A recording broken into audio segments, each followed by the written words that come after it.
What was your experience? When and why did you decide to do the surgery?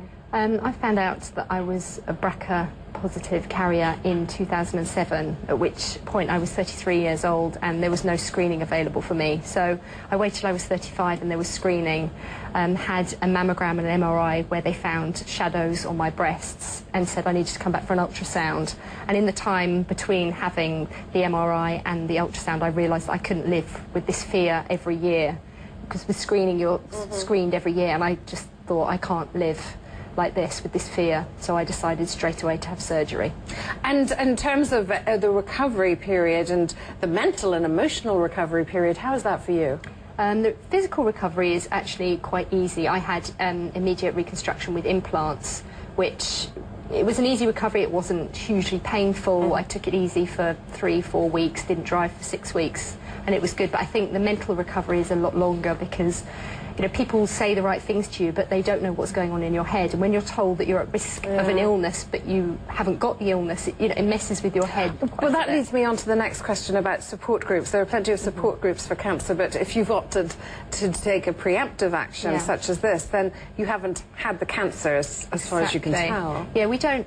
I feel personally I don't fit in with a cancer charity. I don't want to take up their resources. For me, their resources are for people with cancer who are suffering, who are ill.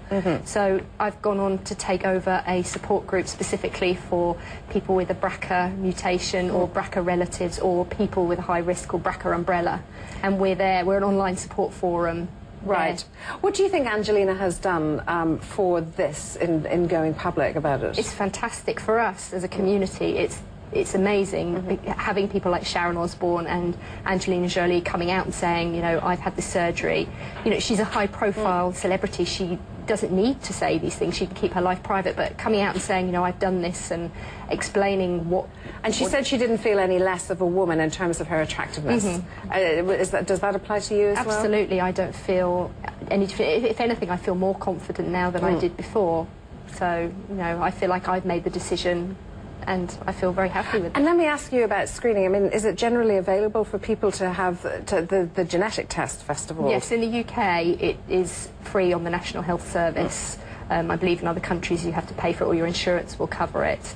But yeah, all my surgery and screening was free. That's fantastic. Let me ask you, what advice would you give to people who, first of all, may not even be aware they carry this faulty gene, but if they do discover it and decide to go ahead with the preemptive surgery, do you have any pieces of counsel for them?